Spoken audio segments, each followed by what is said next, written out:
welcome to Spill the RT. Hi, I'm Josh Stein, all the way from California, USA. How are you? How are you, everyone? Welcome to the show.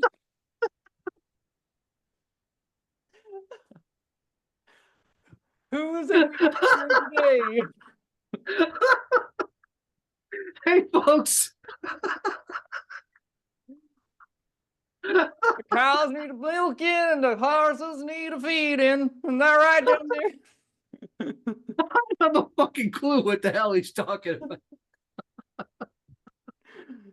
It's Hey, like a Josh. trucker.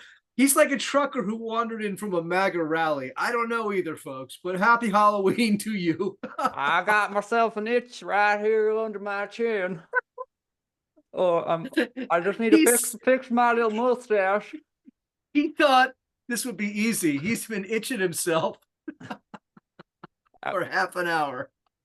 I can do all sorts of things with my eyebrows. Welcome to episode 23, folks. 23! That's crazy. Can you believe it? That is crazy. We're not just legal, but we're now starting to begin that upward climb of the 20s. You know what that means? What does that mean? It only gets better from here, which is why you gotta like, subscribe, share, follow, send to 3 friends, put a comment on this. Bing, bing, Ask bing. us for swag. Look, I got horns. I can have more horns made. That's no problem whatsoever. We can become Horn Nation if you'd prefer. I don't care. We can be a horny nation. Well, for sure, that's a given. But nonetheless, there goes the mustache. But Josh, what are we learning about today? As I begin to shed. So this week, a ban on liquids at the National Gallery. You tomato twits. A bit of art and science in Van Gogh. A proposal to charge tourists in Italy. Who gets copyright over AI artwork, and an art theft caught on tape in a way you will not believe. All that plus a brand new guest are coming up next as we spill the RT. There's a lot to be spilled, and I'm going to try to talk normally now if I can. And back into Eamon. Here we go. We are about to welcome on our brand new guest, Darja. Come on down. Hi, everyone. How are you doing today? Okay, how are you? Oh, are you enjoying your new beard? Thank you. I'm getting accustomed to the new itch of life. He's gonna have a rash from now until next week, and he deserves it. Thank you very much. I'm now Elvis. For some reason, my accent just keeps shifting. I keep wondering, is this how I actually sound to people? But clearly, no. It's just Eamon. No, I can't do your accent. It's too whiny.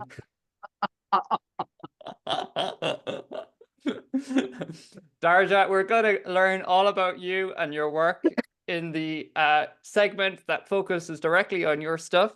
But for now, we're going to get on to our very first topic, and we're going back to the National Gallery. What's happening?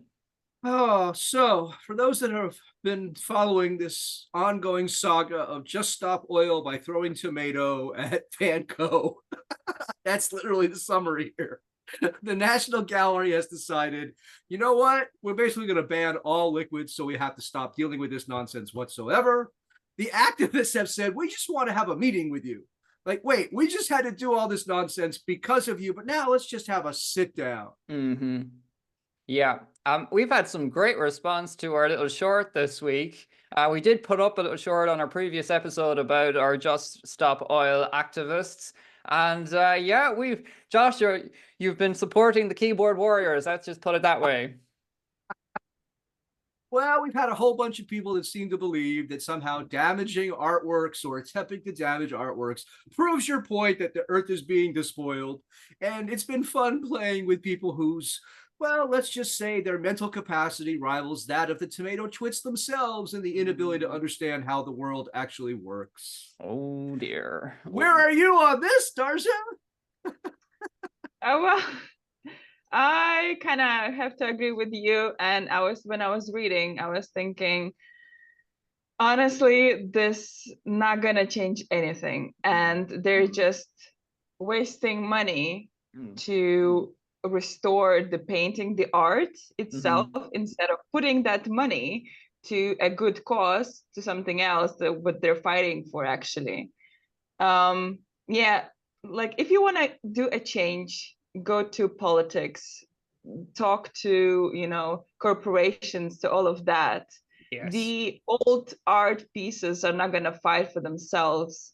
No. And it really kind of waste of their time and the galleries and government's money. Absolutely, I totally agree. And they said, so there's something that, because I was reading about this today as well as an update, and they were saying that the arts are unsuccessful in refuting climate denial.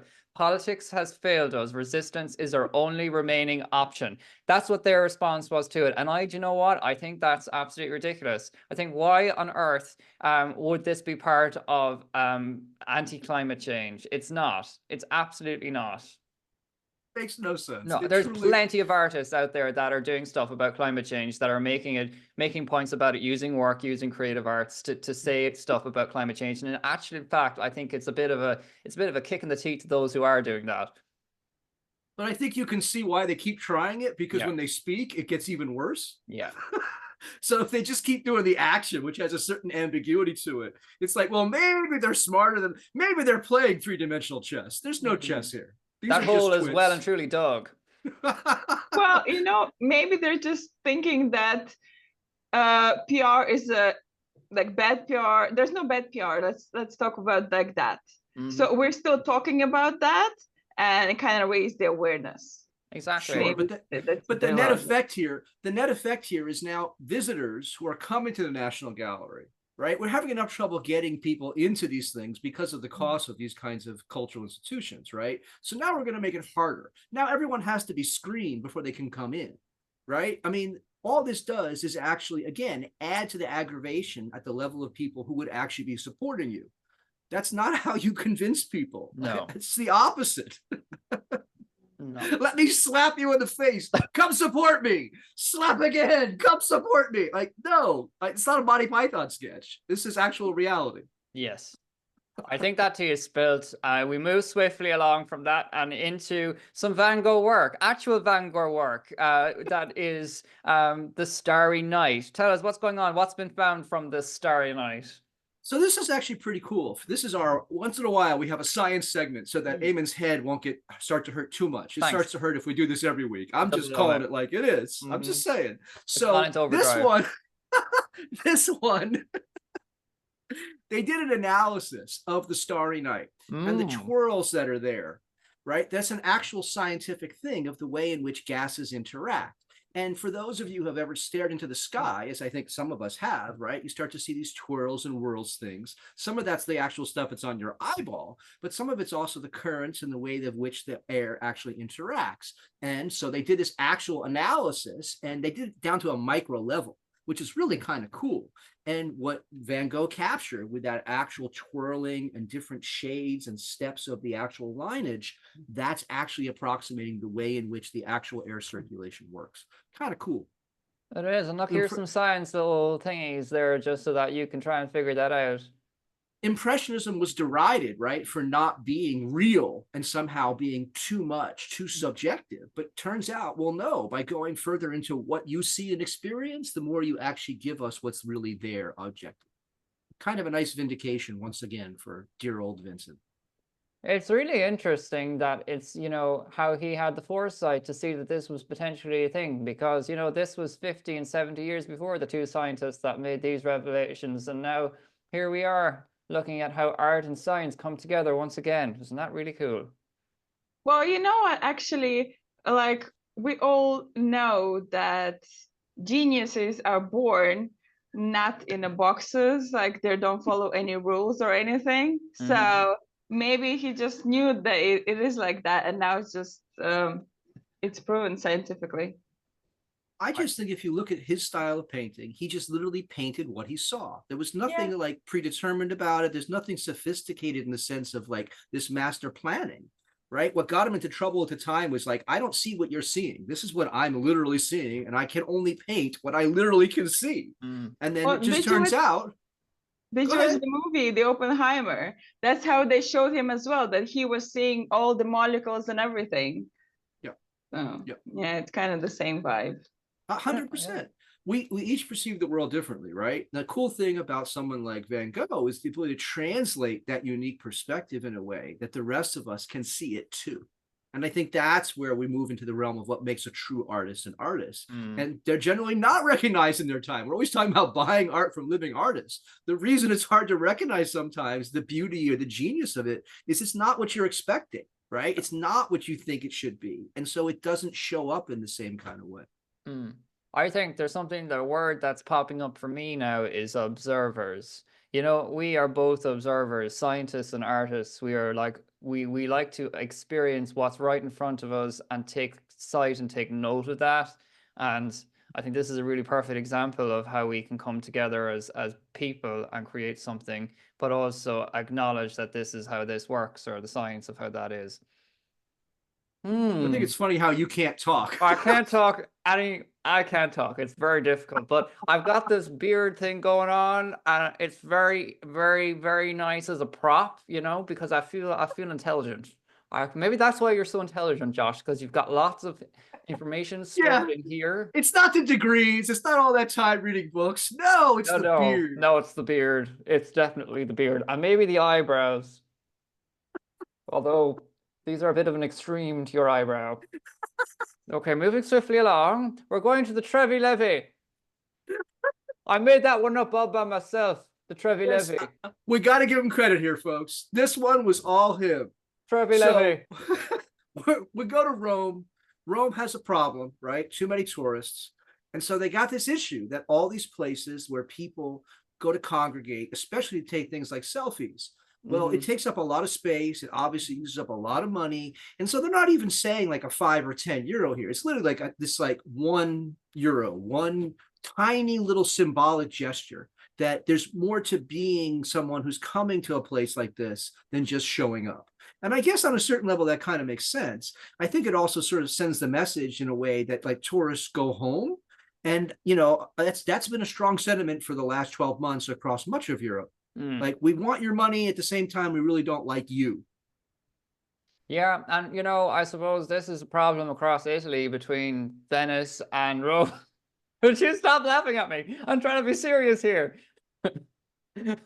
They're trying to manage the amount of tourists that are coming through, and this is a problem that they might try to see could be overcome by just introducing a small levy that could potentially be put back in. But, you know, we back to the question of where freedom of access to different artists things. Shut up, Josh. This is very difficult. Darja, where do you see this? Because I can't talk anymore. I kind of agree with their idea, and I don't agree with Josh saying that's like, hey, tourists, we don't want you here, because I've been there and it is crazy. And at least I feel like this €1 ticket would put some kind of structure over there. Like each of them would have, I don't know, 1 minute, 30 seconds for selfie, photo, whatever. And they're not going to abuse the fountain, because there's so many people who are actually, you know, sitting down there. They're coming with food. No, they've actually abused the fountain. Yeah, there's actually security controlling, you know, that you cannot sit on the edge of the fountain or anywhere. And it's getting crazy. So I kind of agree, and I hope that it would help them. I think like, does it have to cost anything? You know, that's the issue. Could it just be right? Like that you have to register a QR code that you can do online and you just scan it as you go through? It doesn't have to cost anything. Yeah, I think the ticketing, right? The ticketing makes complete sense to me, right? But charging for that ticketing for public locations, that, and when you're explicitly saying, look, we're not really using this because of funding. It's not like other parts of Rome are like dying for lack of tourist dollars, right? It's more that they're trying to do this symbolically to send certain kinds of messages. But I think like the symbolic side of this is separate from the actual logistics of dealing with people. And like this is the thing that people around the world have to deal with, because if you're successful in marketing and promoting something, and you are getting people, whether from your own country or from outside your country, to come there, right? Like you're a victim of your own success. And then if you haven't planned for that in some way, that's when you can get overwhelmed, particularly in the world of virality, where everybody has to now have this picture of this thing. And it doesn't take 6 months for that to happen. It takes 6 days before it just becomes this overwhelmingly awful experience for people.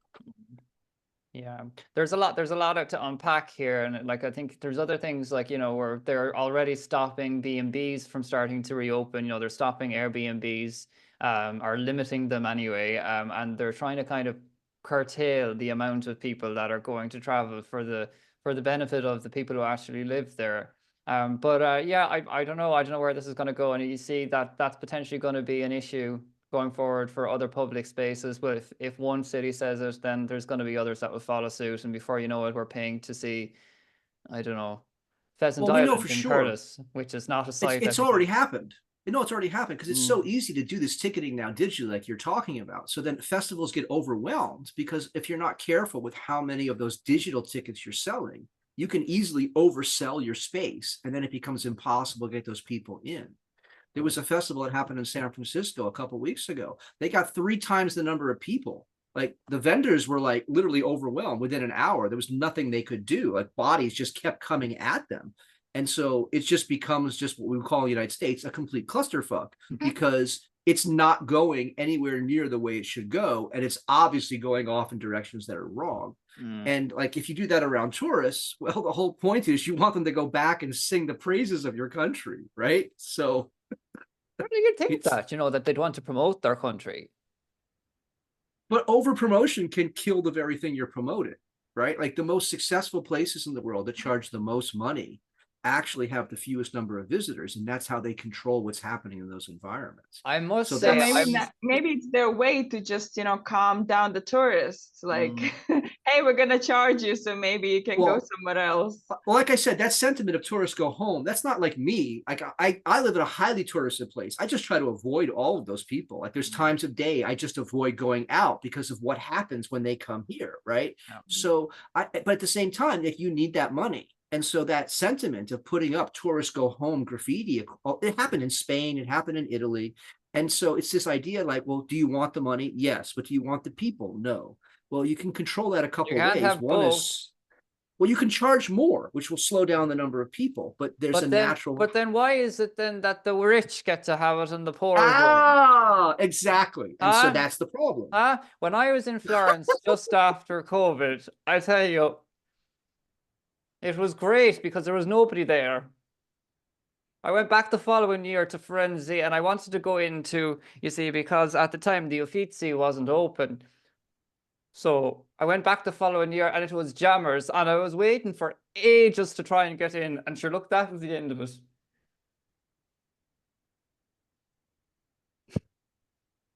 Am I on my own here? That's that tea spilled. Right. Well, while you go off and have a cup of tea, I will go and tell you all about Nua Collective.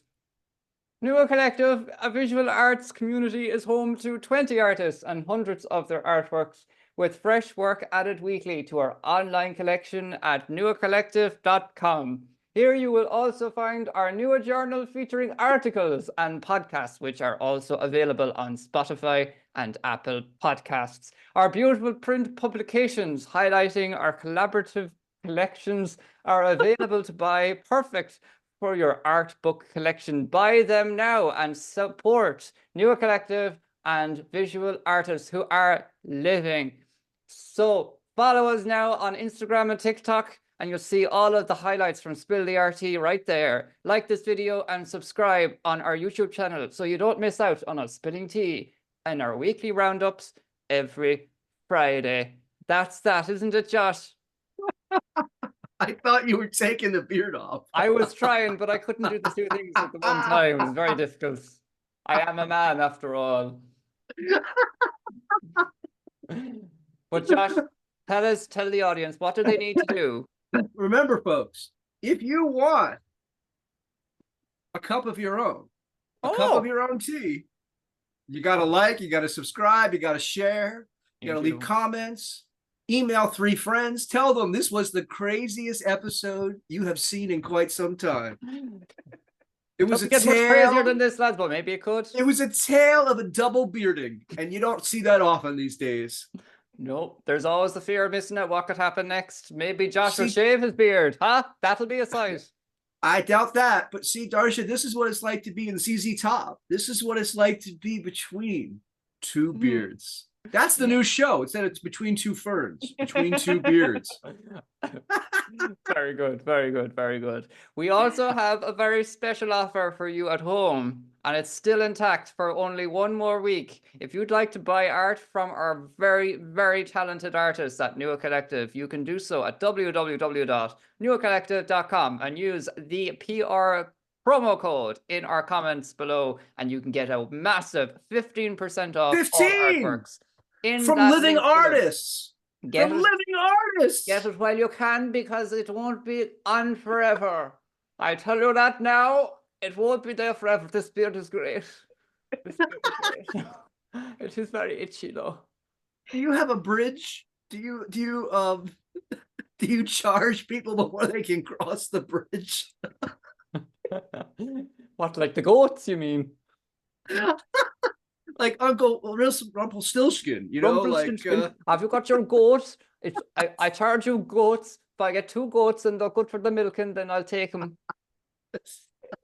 Right, and we'll move on now. We'll move on. This actually overlap with our next story, folks, because this kind of shit, this can't be made by a computer. No. This only happens when real people decide, what happens if we do this? Well, and this so is true. Let's say you use a program. We're jumping off, I guess, to both Colorado and Washington, D.C., because the artist is from Colorado. He did this work on Midjourney, which is one of the AI softwares you can use to create visual images. He claims he made hundreds of prompts in order to create this image. And so there was real work being done here. It wasn't just the AI generating the image. And so he's appealing an application for copyright over the image. And the courts keep saying no. Basically, if the computer's doing this work, no matter how much steering you're doing with the prompts, it's still not the human that's actually producing this. And that's the controversy here. It's like, should AI artworks be given copyright or not? So I've had this conversation a few times in different galleries where they've showcased AI works, AI pieces, whether that was a still image, a photograph, a video, whatever. This particular image had 624 prompts on Midjourney, and they claimed that that potentially is enough for it to be an original image of somebody's own making. So that's fine. However, I still believe that, you know, there's a lot to be said for, you know, pulling images together, and there's that whole idea of, you know, multidisciplinary or collage work where you're kind of piecing things together and making it an original piece. But I think this is still a little bit too generated from other resources, and I don't know. I don't think I'm here for it. Well, Darja, you're a photographer. This is why I wanted your input on this, because what's your take on this, right? Obviously, you use computer-aided editing, right? Like, it's just part of the suite of things you use, but it's not replacing your eye. Yeah, but still, you know, because we're using now AI in so many places, even Instagram sometimes puts, hey, created with AI. So I think that's his work. If like, he's entitled for the copyright. You just need to say that, hey, it's made with AI. It's not only his creation.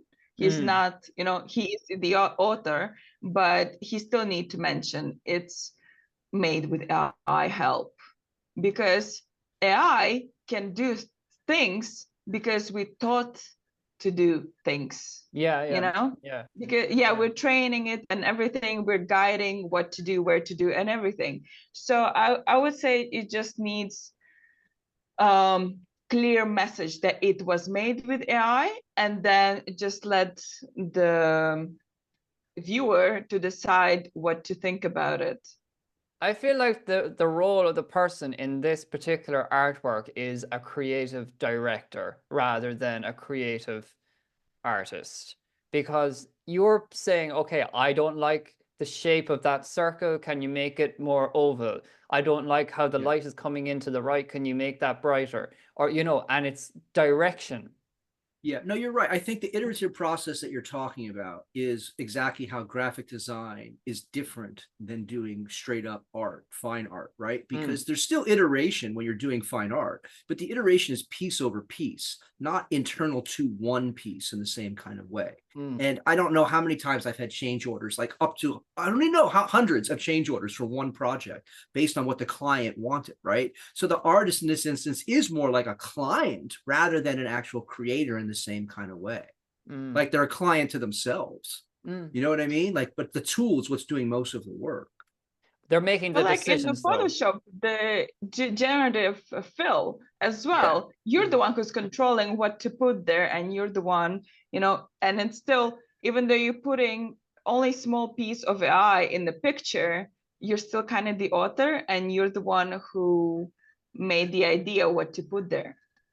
Well, but that speaks to like how good a user of the tool you are, right? Because there is generative fill where it's obvious and it's not done well. And there's generative fill where it's you wouldn't know unless you said to me, by the way, that background, I generated that. And in the same kind of way, right? There are some in a painting side of it, we talk about it, how painterly or how much brushstroke there is versus the final image, right? Yeah. And the more closer you get to sort of graphic design, the less you're looking for those imperfections because you're expected to have a finished, finalized product. Whereas the sloppiness, the looseness, right? Like the painterliness of that we appreciate, you can get that by asking the AI to keep doing it until it gives it to you right.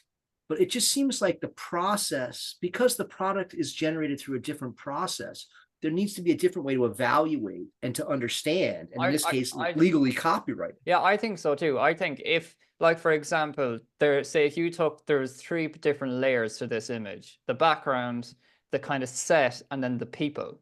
And if those people were taken by him as a photograph, or if they were painted and then installed into it, and then potentially he did the backdrop, or the backdrop was changed, it was maybe of a theater, but then they changed the light source of it, or they changed the direction of the point of the angle of it, and then the background you can see is even a bit more painterly than potentially the foreground. So it's kind of like, I wonder, did they put more textural work into that or whatever, you know? But if those 3 elements actually stemmed from pieces that he had created himself, then I think there is more artistry or more legacy that should be given to the artist. If it's a case that they started the prompt in Midjourney, it was like, generate an operatic looking stage with 3 or 4 performers and positioned in this particular point, the light source coming from the center and the foreground being something that's from the Alps, then this was generated, and then they edit that after 600 more prompts, then I think that is a Midjourney thing that's been creatively directed by the artist.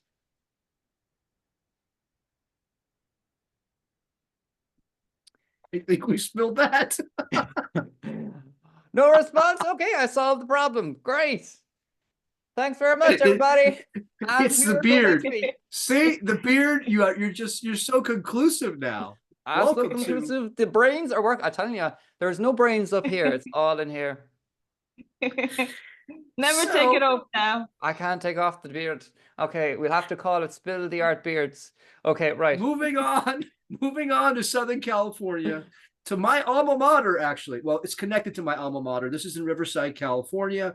This is at the Museum of Photography that's there in downtown Riverside. Like I say, it's connected to UC Riverside. Go Highlanders! Woo! Woo-woo. And so you can see some guy just kind of wheeled up, grabbed it, put it in his lap, and then wheeled his ass out. Yes. And it's all on tape. It all got caught, right? Like, how many people could have rolled in on a wheelchair? Obviously, they have multiple angles on this, but still no culprit has been found as of yet. Andrew Norman Wilson, who is the creator of this artwork, and indeed it's his exhibition, he says to Art News in an email that there was actually currently a police investigation into the theft that's happening. And he was actually quite amused by the footage because it feels like an artwork itself. Yeah, So there is a certain, like, I hate coming back to Monty Python, but there is a certain Python-esque quality to just someone, like, it's not like a gallery, like there's people that are there that are obviously like monitoring what's happening, right? He just toodles on up, grabs it, and then just toodles away. you can always hear the do do do do do do do do do. Exactly, it is literally like a Benny Hill kind of skit for sure. What do What you do you think, think, Darja? Darja? Because this is photography, right? So again, as a photographer, it's not like you can't recreate it again. Yeah, but it's different. And I was just thinking in general how sad we are, like how sad the people are now that they feel empowered to just ruin someone else's art.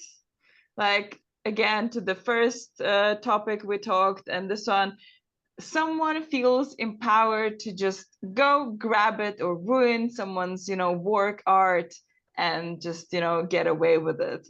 A bit sad. It's very sad. I agree. But to me, it's just like selfie culture. I was really struck. I hadn't been to museums for years. And then I was in New York for multiple years. And so I was going to multiple museums on a fairly regular basis. And what kept striking me was that people would show up. They would like get in queues and like rush to get in front of a piece, not to see the piece. They would immediately turn around so they could take a selfie, right? So they're not actually looking at the art at all. The art no longer matters. It's that I'm taking a picture of myself. And so it's not even about the selfie, right? It's like the importance of me. I matter most. And that's what we're seeing again and again here, right? It's like this clash of communality versus me. And of course, culture is not ever going to be created just by me. That was a nice monologue there that you had, Josh.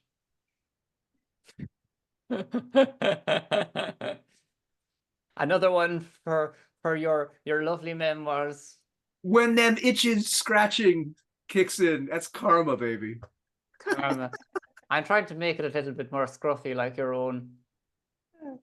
Good luck with that. It's taking Now you just look like someone from Duck Dynasty. Is really what you're going for, Okay. is a look. Excellent, excellent. Darja, we're going to talk a bit now about your work and what you get up to. So Darja, what do you do first before we show you some of your work? So I am a photographer. Yeah, so I do photography, mostly portraits. My main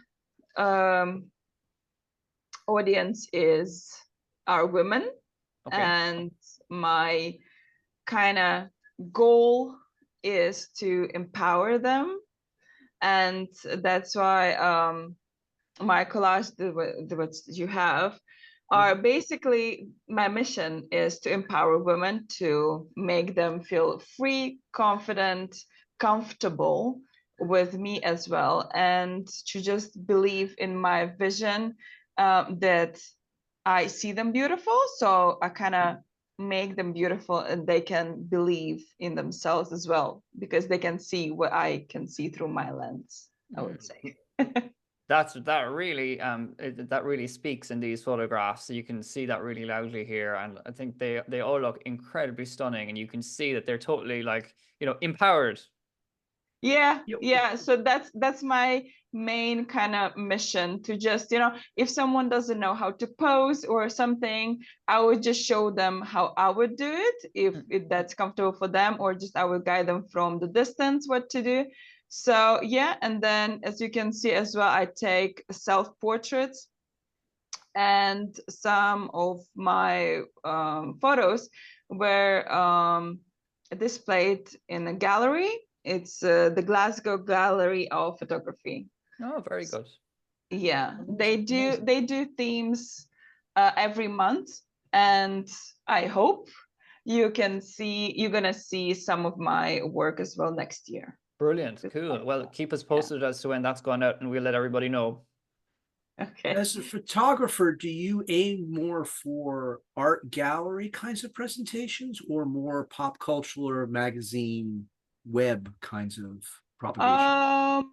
I would say the second one, but because I am friends with a talented artist, Katrina Trachima. Well, we know her. Yeah, well, she puts her work in the galleries, and kind of she kind of started to push me towards that area. So I'm like, I started a little bit like magazines, social media, something like that, more available to public, and then kind of stepping my steps into the gallery direction as well. Very cool. We have Yes. more work. We have more work here. Yes. We have some of the pictures here from your family collection, which looks amazing Yes, too. that's what kind of I would say the social media part and magazines, just to catch, a family moments. Now Halloween is coming, so you can see a child with a pumpkin, right? And here is kind of family is a bit more free, I would say, in terms of creation. That's where I can mix up with film cameras as well. So it's a mix up with the digital and film. And so you're more directive when you're shooting those more direct shots. With this kind of series, do you just kind of let it happen and then just see what you can shoot? I love to catch a moment. That's why I love the paparazzi moment as well in the weddings. That's so important. You're there in a distance and just catch a happy moment, a cuddle, look somewhere, how the couple is walking outside of the chapel. So I feel like it's really important, and that's where I kind of get my vision as well, that I don't want to disturb that privacy in their, bubble, and just catch the moment where they're like in private. And I feel like that's going to be more precious to them. It's much more impactful as well than the staged, photograph that you'd get at the wedding, where you have to get, the formal photographs of the families and that together. Well, there's still, kind of there's for example, a couple can ask, we need the photo with the family or this member or this member. This is just for the click, like, check, and that's it. But the photos of the couple, they're more creative. Yes. Yeah, no, I love them too. I think they're stunning. Very cool. We actually have some images that you provided us of some of your captures of Katrina Chukuma's work, which is here, which is very cool. So that's the part of my I would say the paparazzi moment. That was her performance of What Do Where's the Ambulance. Basically, you can go on her Patreon and check that out. And she just asked me to kind of get some photos of that performance, and that was my kind of tap into report photography, I would say, which is really interesting for me as well. Like, you don't disturb the moment, you just catch it. Absolutely. I think you do that wonderfully here too. And Katrina always has some really cool, bold colors and imagery for you to get inspired by. So I'd say she was a great model. Thank you. That's super. No, it's really good and really great to hear about your work, Darja. And I definitely hope that everybody can go and check out your space and what it is that you're working on next. Where can we find you online? You can find me on Instagram and Facebook. So Facebook is gonna be Darja Photography, and Instagram is gonna be Darja. How is it called? The dash, the bottom dash. Oh, the underscore. Underspace. Yeah, underscore. So it's Darja underscore GPG.